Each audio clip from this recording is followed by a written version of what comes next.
Twice in the last week, I've been asked to make a decision on choices that will seriously impact on my life in the long term. These decisions aren't easy to make, and I didn't take them lightly, but it made me reflect on the fact that I've made a lot of these big decisions over the last couple of years. In the last few years, I made the decision to end my marriage.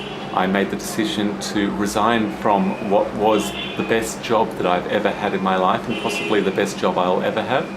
And I made the decision to pack up my life and move halfway across the world into a country that seems to be on the brink of civil war. All up, this sounds a lot like a midlife crisis. None of these decisions have been easy.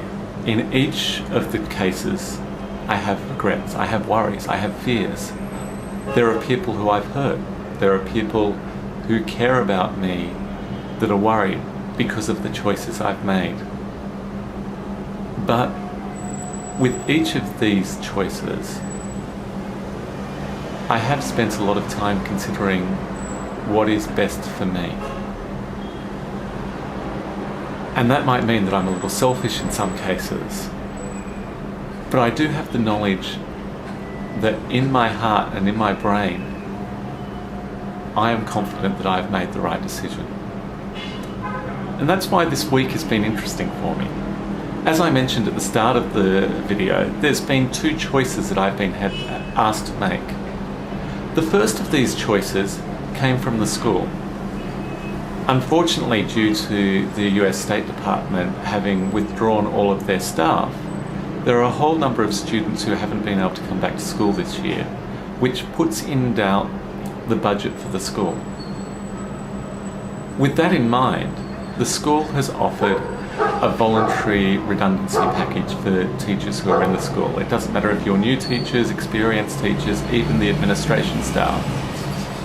And with that, the choice came that if we accepted the package within 48 hours, that we would get a 3-month severance pay and moved back home and everything would be okay. I thought about that for a second, not very long, and realised that with 3 months pay, that would just about see me through to the end of the year. And then I could move back to Australia and I could start a new job at the beginning of next year. But it's not what I want to do. I'd feel like I'm cheating myself. I'd feel like I'm giving up.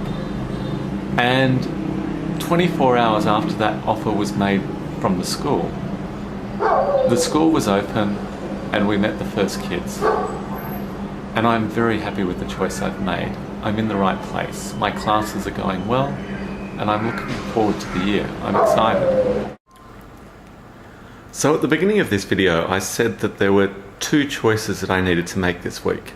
You've already heard that I said no to the first decision, but I'd now like to introduce you to the second decision, Misha. Say hello, Misha. Misha's a beautiful 4-year-old ginger kitten that used to belong to another teacher within the school. Unfortunately, the two cats that she had weren't getting along particularly well with each other, so she asked if I could have a look at her. Some people had seen the video and said that I might like cats. So I'm going to go bond now with Misha because it's her first night in my house, and I'll see you next week. Bye!